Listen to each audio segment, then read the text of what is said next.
முதலாவது ஹதீஸ் என்னவென்று சொன்னால்,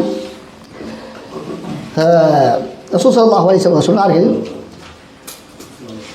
மக்களுக்கு ஒரு காலம் வரும், சனவாத்துல் ஹத்தாஆத், மக்களை ஏமாற்றக்கூடிய வருடங்களை, ஏமாற்றக்கூடிய ஒரு காலம்.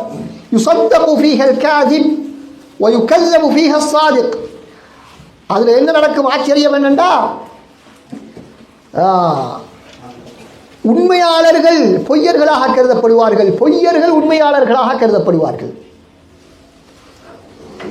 வயுத்தமனு ஃபீஹல் ஹாயின் வயுஹவ்வலு ஃபீஹல் அமீன். மோசடி செய்யக்கூடியவர்கள் எல்லாம் நம்பிக்கையானவர்கள் என்று நினைத்துக் கொள்வார்கள், நம்பிக்கையானவர்கள் எல்லாம் மோசடிக்காரர்கள் என்று பட்டம் சூட்டப்படுவார்கள். வயந்திகு ஃபீஹர் ருவைபிபா, ருவைபிபாக்கள் பேசுவார்கள். அந்த காலத்திலே ருவைபிபாக்கள் பேசுவார்கள். அப்பொழுது சஹாபாக்கள் கேட்டார்கள், ஒமர் ருவைபிபா, ருவைபிபாண்டா என்ன யா ரசூலல்லாஹ் என்று கேட்டபொழுது ரசூலுல்லாஹ் சொன்னார்கள், அர்-ரஜுலு தாஃபிஹு ஃபி அம்ரில் ஆம்ம, பொது விடயங்களில், பொது விவகாரங்களில், சமூகத்தின் முக்கியமான விடயங்களில்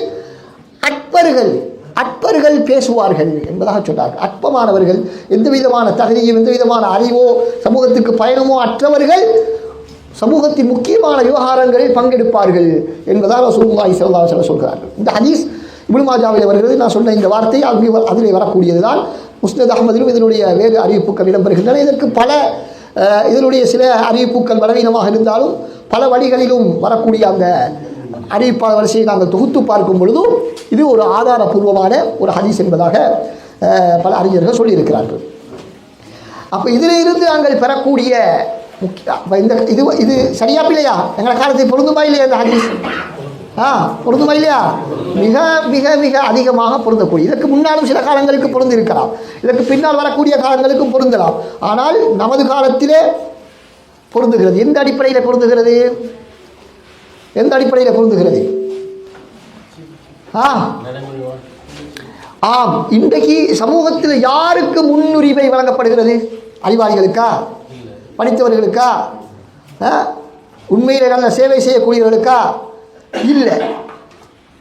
யாருக்கு பேச்சு திறமை இருக்கிறதோ, யாருக்கு மக்களை ஏமாற்றக்கூடிய திறமை இருக்கிறதோ, அடுத்தது யாருக்கு முன்னுரிமை? சொல்லுங்க. டெக்னாலஜியோடு சம்மந்தப்பட்டாக்கள்,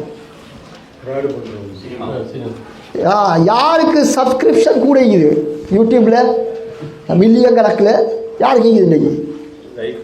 சினிமா நடிகர்கள், நடிகைகள், அரசியல்வாதிகள், இப்படியான எந்த விதமான பயனுமற்ற சினிமாக்காரனால எனக்கு என்ன பிரயோசனம்?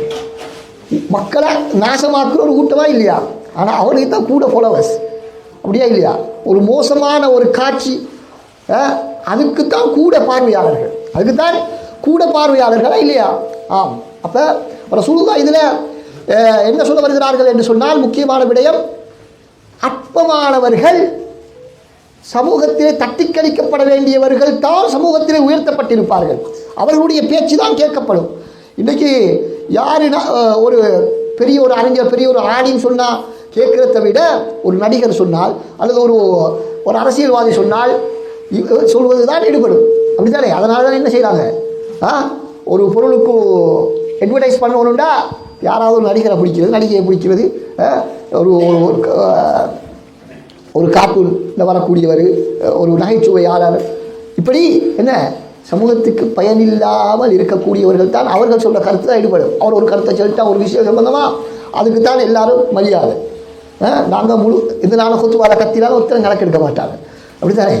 அப்படியான ஒரு நிலைமை இருக்கிறதா இல்லையா? அப்போ எனவே இந்த ஹதீஸ் மிக தெளிவாக நமது காலத்துக்கு பொருந்துகிறது. இப்போ நாங்கள் என்ன செய்யணும்?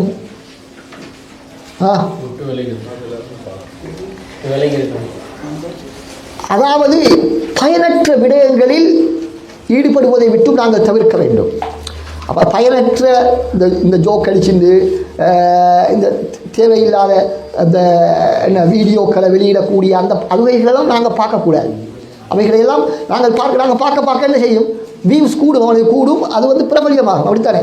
அப்போ அதிலிருந்து நாங்கள் எந்த அளவுக்கு தவிர்த்து கொள்கிறோம் அந்த அளவுக்கு அது இல்லாமல் போகிறதுக்கு வாய்ப்பு இருக்கிறது. அவர்களை முற்படுத்தக்கூடாது. ஒரு சினிமா காரணத்துக்காக, ஒரு அரசியல்வாதின்றதுக்காக, அரசியல் காரணத்துக்காக, ஒரு பணக்காரன்றதுக்காக ஒவ்வொரு விடயத்திலும் யார் நல்ல தகமை வாய்ந்தவர்களாக இருக்கிறாரோ அவர்களுக்கு தான் நாங்கள் முன்னுரிமை கொடுக்க வேண்டுமே தவிர ஃபேமஸாக இருக்கிறார் என்பதற்காக வேண்டி அவருக்கு நாங்கள் இடம் கொடுக்கக்கூடாது. அப்படித்தான் நாங்களும் பழக வேண்டும், எங்களுடைய பிள்ளைகளையும் பழக்க வேண்டும். இன்றைக்கு பாருங்கள், ஒரு விளையாட்டு வீரன், அவனுக்கு பின்னால் தான் முழு புல்லுகளும் நீக்கிறாங்க, அப்படியா இல்லையா?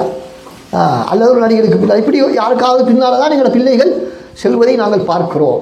எனவே அவர்கள் சொல்லிவிட்டால் அது பெரிய ஒரு வேத வாக்காக எடுத்துக்கொள்கிறார்கள் எங்களுடைய பிள்ளைகள். இவ்வளோ மிச்சம் கவலை, எங்கள் பிள்ளைகள் யாரை ஃபாலோ பண்ணுறாங்க, யார் சொல்கிறத கேட்குறாங்க, யார் ஆக்ஷனை செய்கிறாங்க அப்படின்றதுல மிச்சம் கவனமாக நாங்கள் இருக்க வேண்டும் என்பதைத்தான் இந்த ஹதீஸ் எங்களுக்கு சொல்கிறது. எனவே இப்படி சமூகத்திலே இப்படியான அற்பர்களை எதிர்த்து போராடக்கூடிய பழக்கம் எங்களுக்கு இருக்க வேண்டும். அதே பிள்ளைகளுக்கு மத்தியிலே இப்படியான கெட்டவர்களை, தகுதியற்றவர்களை பிள்ளைகள் பின்பற்றாமல் இருப்பதற்கான முயற்சிகளை நாங்கள் ஈடுபட வேண்டும். அதற்கான நிகழ்ச்சிகளை நாங்கள் ஏற்பாடு செய்ய வேண்டும். அந்த பிள்ளைகளிடத்திலே இவர்களை நீங்கள் பின்பற்றக்கூடாது, இவர்களைத்தான் நீங்கள் உங்களுடைய முன்னுதாரணமாக எடுக்க வேண்டும், இவர்களை எடுக்கக்கூடாது என்ற புரோகிராம்களை, நிகழ்ச்சி திட்டங்களை நாங்கள் அறிமுகப்படுத்த வேண்டும். எங்களுடைய உண்மையான முன்மாதிரிகள் யார் என்று பிள்ளைகளுக்கு விளங்கப்படுத்தக்கூடிய, எங்களுக்கு விளங்கப்படுத்தக்கூடிய, சமூகத்துக்கு விளங்கப்படுத்தக்கூடிய நிகழ்ச்சிகளை நாங்கள் உருவாக்க வேண்டும் என்பதை நாங்கள் எதிரே முக்கியமான ஒரு படிப்பினையாக எடுத்துக்கொள்வோம்.